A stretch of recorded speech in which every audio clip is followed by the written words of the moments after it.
اعوذ باللہ من الشیطان الرجیم، بسم اللہ الرحمن الرحیم۔ السلام علیکم، نائنتھ کلاس، کیسے ہیں سب بچے؟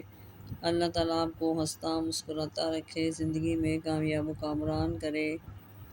جی بچوں، آج ہم ترجمۃ القرآن میں سورۃ مریم کی ریڈنگ کریں گے اور ساتھ میں ان آیات کے حوالے سے اس کے پوائنٹس بھی یاد کریں گے۔ سب سے پہلے تو سورۃ مریم کا تعارف دیکھ لیتے ہیں۔ سورۃ مریم مکی صورت ہے، اس میں 98 آیات ہیں، یعنی کہ 98 آیات ہیں۔ اب آگے ہے جی وجہ تسمیہ۔ سورۃ مریم میں حضرت مریم علیہ السلام کا تفصیلی تذکرہ ہے، اس لیے اس کا نام سورۃ مریم رکھا گیا۔ یہ آگے اس کا وجہ تسمیہ۔ جی اس کے 6 رکوع ہیں اور یہ 16ویں پارے میں ہے۔ آگے جی زمانہ نزول۔ سورۃ مریم اس زمانے میں نازل ہوئی جب مشرکین مکہ مسلمانوں پر ظلم کر رہے تھے۔ اس موقع پر حضرت محمد صلی اللہ خاتم النبیین صلی اللہ علیہ وسلم نے صحابہ کرام رضی اللہ تعالیٰ عنہ کو حبشہ کی طرف ہجرت کرنے کا حکم فرمایا۔ اب آگے ہجرت حبشہ، یعنی کہ ہجرت حبشہ کا پورا واقعہ یہاں بیان کیا گیا ہے۔ کیا جی حبشہ براعظم افریقہ کا ایک ملک تھا۔ جب حضرت محمد رسول اللہ خاتم النبیین صلی اللہ علیہ وسلم نے نبوت کا اعلان فرمایا تو وہاں ایک عیسائی حکمران تھا جس کا لقب نجاشی تھا۔ نجاشی بہت رحم دل اور عادل بادشاہ تھا، وہ کسی پر ظلم نہیں کرتا تھا۔ نجاشی کا اصل نام ازہمہ تھا۔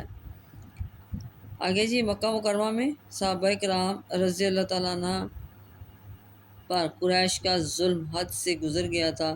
اس موقع پر حضرت محمد صلی اللہ خاتم النبیین صلی اللہ علیہ وسلم نے محسوس کیا کہ ایسے سخت حالات میں مسلمانوں کے لیے زندگی بسر کرنا مشکل ہوتا جا رہا ہے۔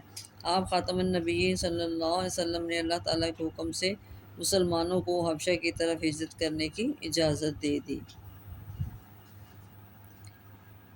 حضرت محمد رسول اللہ خاتم النبیین صلی اللہ علیہ وسلم کی اجازت سے 11 مردوں اور 4 خواتین نے حبشہ کی طرف ہجرت کی۔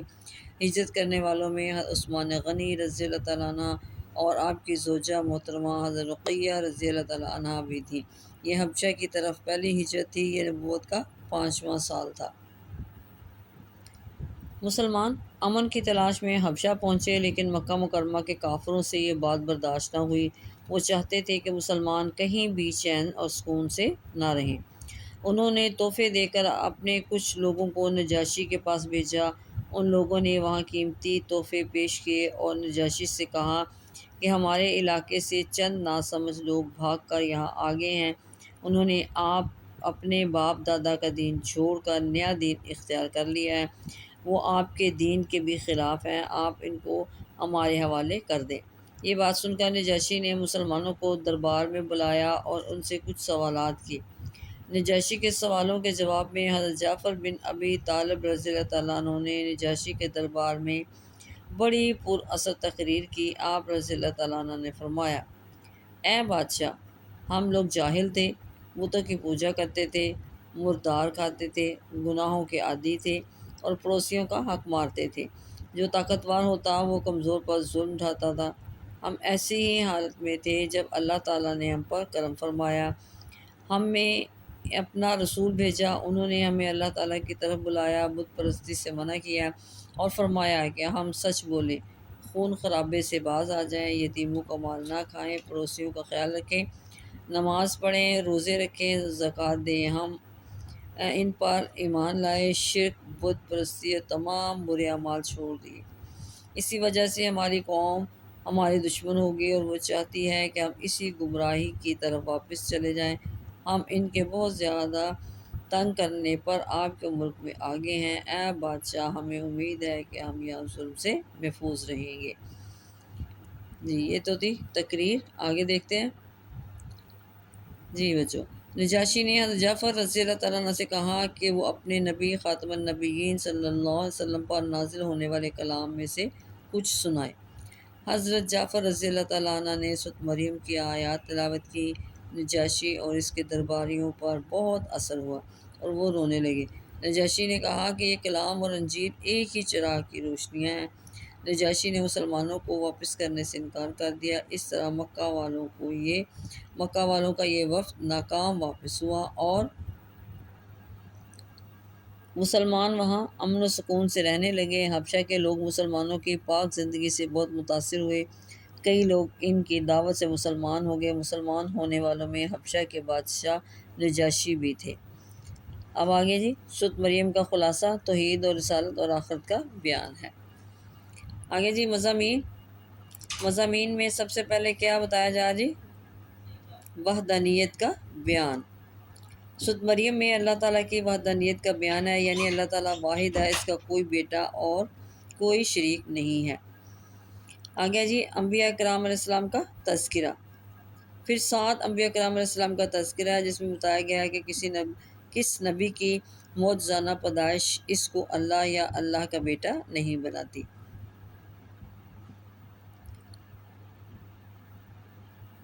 آگے جی سورۃ مریم کا تذکرہ۔ اس صورت میں سورۃ مریم کا تذکرہ ہے اور پھر عیسیٰ علیہ السلام کی معجزانہ تخلیق کا تفصیلی تذکرہ ہے۔ اب اس کو قرآن پاک میں اللہ تعالیٰ نے ارشاد فرمایا، اللہ کی یہ شان نہیں کہ وہ کسی کو اپنا بیٹا بنائے، وہ پاک ہے اس سے۔ جب وہ کسی چیز کا ارادہ فرماتا ہے تو اس سے یہی فرماتا ہے کہ ہو جا تو وہ ہو جاتی ہے۔ آیت نمبر 35۔ آگے جی قیامت کے دن کا بیان۔ آخری 3 رکوعوں میں قیامت کے احوال کا بیان ہے۔ اس دن اللہ تعالیٰ کے نیک بندوں کو مہمان بنا کر لایا جائے گا، جبکہ مجرموں کو پیاسے جانوروں کی طرح ہانک کر دوزخ کی طرف لے جایا جائے گا۔ اس کا ہمیں سورۃ مریم کی آیت نمبر 86 میں اس میں پتہ چلتا ہے کہ اللہ تعالیٰ نے ارشاد فرمایا کہ ہم مجرموں کو ہانک کر لے جائیں گے جہنم کی طرف پیاسے جانوروں کی طرح۔ سورۃ مریم آیت نمبر 86۔ آگے جی علمی اور عملی نکات سمجھ لیتے ہیں۔ پہلے جی سورۃ مریم کا مطالعہ کرنے سے جو علمی اور عملی نکات معلوم ہوتے ہیں ان میں سے کچھ یہ ہیں۔ نمبر 1 میں کیا ہے جی؟ مایوسی سے اجتناب۔ اللہ تعالیٰ کی رحمت اور قدرت سے کبھی مایوس نہیں ہونا چاہیے، ہر حال میں اس سے دعا مانگتے رہیں۔ جس کا ذکر اللہ تعالیٰ نے قرآن مجید میں یوں فرمایا ہے، انہوں نے کہا اے میرے پروردگار، بے شک میری ہڈیاں کمزور ہو گئی ہیں اور سر بڑھاپے کی سفیدی سے شعلے کی طرح چمکنے لگا ہے، اور میرے پروردگار میں آپ سے دعا مانگ کر کبھی نامراد اور محروم نہیں ہوا۔ سورۃ مریم آیت نمبر 4 میں یہ بتایا گیا ہمیں۔ آگے ہے جی بچو دوسرا پوائنٹ ہے ہمارا، تمام انبیاء کرام علیہ السلام نے اپنی قوموں کو ایک اللہ کی عبادت کرنے کی دعوت دی۔ اب یہاں پہ آپ ہیڈنگ دیں گے توحید فی العبادات۔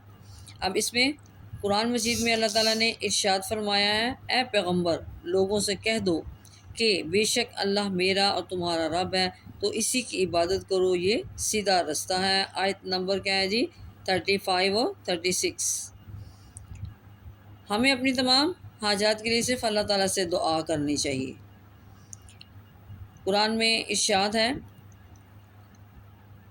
اور میں تم لوگوں سے الگ ہوتا ہوں اور ان سے بھی جنہیں تم اللہ کے سوا پوجتے ہو، اور میں اپنے رب ہی کی بندگی کروں گا، امید ہے کہ میں اپنے رب کی بندگی کر کے محروم نہ رہوں۔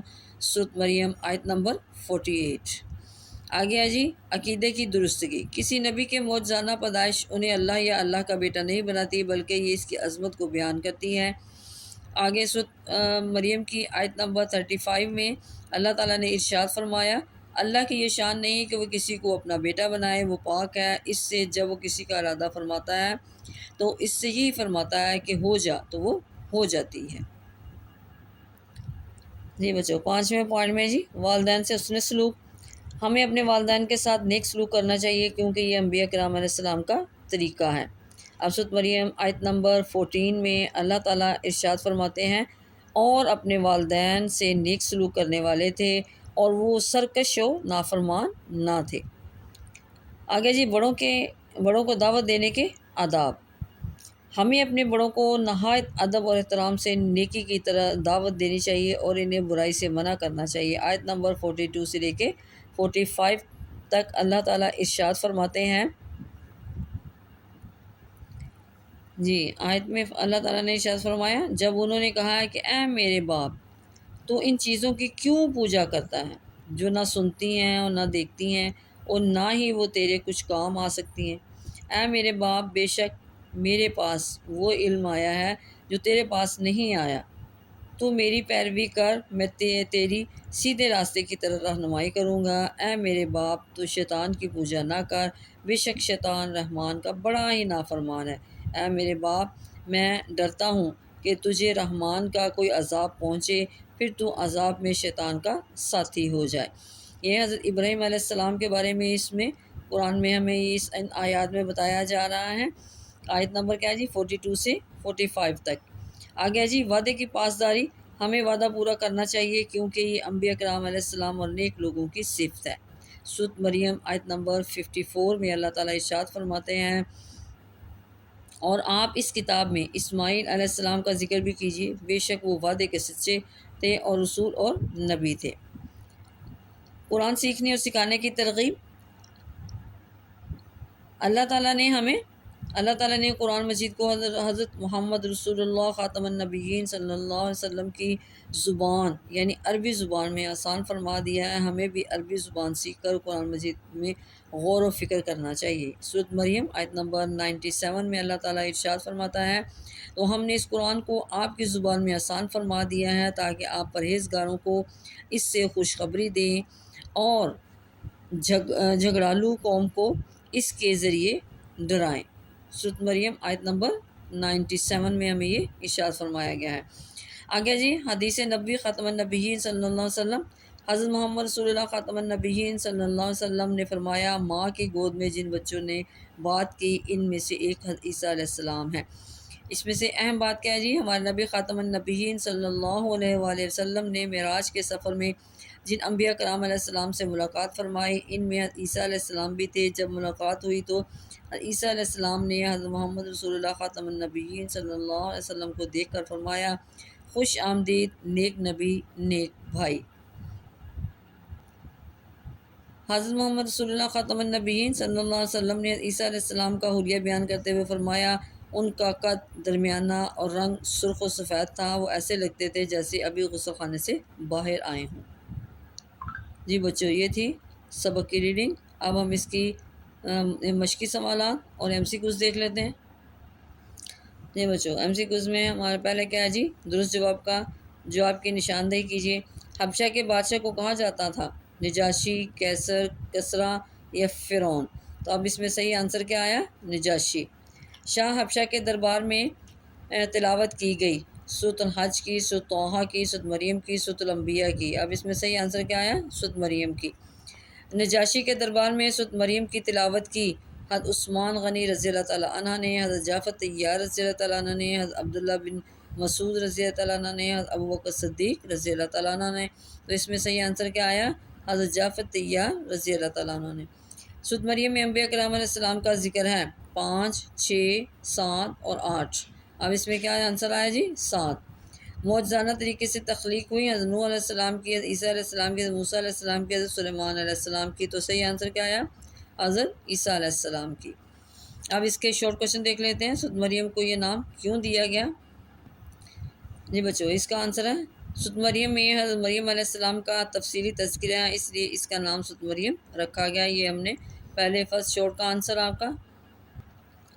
جی آگے جی، سورۃ مریم کا خلاصہ لکھیں۔ سورۃ مریم کا خلاصہ توحید و رسالت اور آخرت کا بیان، یہ ہمارے 2 شارٹ کا آنسر۔ آگے سورۃ مریم کے اہم علمی اور عملی نکات میں سے کوئی سے 2 تحریر کریں۔ تو ان میں سے ہم کوئی سے بھی 2 پوائنٹس جو ہیں وہ اس میں لکھ لیں گے۔ تمام انبیاء کرام علیہ السلام نے اپنی قوموں کو ایک اللہ کی عبادت کرنے کی دعوت دی۔ ہمیں اپنی تمام حاجات کے لیے صرف اللہ تعالیٰ سے دعا کرنی چاہیے۔ ان میں سے کوئی سے بھی آپ 2 لکھ سکتے ہیں۔ یہ ہمارے 3rd شارٹ کا آنسر۔ آگے 4 ہے، ہجرت حبشہ کا سبب کیا تھا؟ تو تو اس کے آنسر میں لکھیں گے جی مکہ مکرمہ میں صحابہ کرام رضی اللہ تعالیٰ عنہ پر قریش کا ظلم حد سے گزر گیا تھا۔ اس موقع پر حضرت محمد رسول اللہ خاتم النبیین صلی اللہ علیہ وسلم نے محسوس کیا کہ ایسے سخت حالات میں مسلمانوں کے لیے زندگی بسر کرنا مشکل ہوتا جا رہا ہے۔ آپ خاتم النبیین صلی اللہ علیہ وسلم نے اللہ تعالیٰ کے حکم سے مسلمانوں کو حبشہ کی طرف ہجرت کرنے کی اجازت دے دی۔ یہ ہمارے فور شارٹ کا آنسر آ گیا جی 5۔ سورۃ مریم کی تلاوت سن کر نجاشی نے کیا کہا؟ تو اس کے آنسر میں لکھیں گے نجاشی نے کہا یہ کلام اور انجیل ایک ہی چراغ کی روشنیاں ہیں۔ یہ ہمارے 5 شارٹ کا آنسر۔ جی بچوں آگے دعائیں یہ بھی آپ نے یاد کرنی ہوتی ہیں۔ فَحَبْلِي مِن لَّدُنْكَ وَلِيًّا، تو مجھے اپنے پاس سے ایک وارث عطا فرما۔ وَجَعِلْهُ رَبِّي رَضِيًّا، اور اے میرے رب اس کو پسندیدہ انسان بنا۔ جی بچوں اس کی آیات کا جو منتخب آیات ہیں اس کا ترجمہ اور اس کے لفظی اور با محاورہ ترجمہ جو ہے وہ ہم نے اپنی ویڈیو الگ سے بنائی ہوئی ہے، اس میں آپ دیکھیے گا۔ اس میں ہم نے آج ریڈنگ بھی کر لی ہے اور سورت کے کا حوالہ دے کر ہم نے اس کو سمجھا ہے، اور ساتھ میں یہ آپ نے دعائیں بھی یاد کرنی ہیں۔ یہ میرے چینل کو زیادہ سے زیادہ سبسکرائب کریں، شیئر کریں اپنے دوستوں کے ساتھ، اور اس کو اچھی طرح سنیں اور اس کو سمجھیں۔ اپنی دعاؤں میں یاد رکھیے گا۔ اوکے، اللہ حافظ۔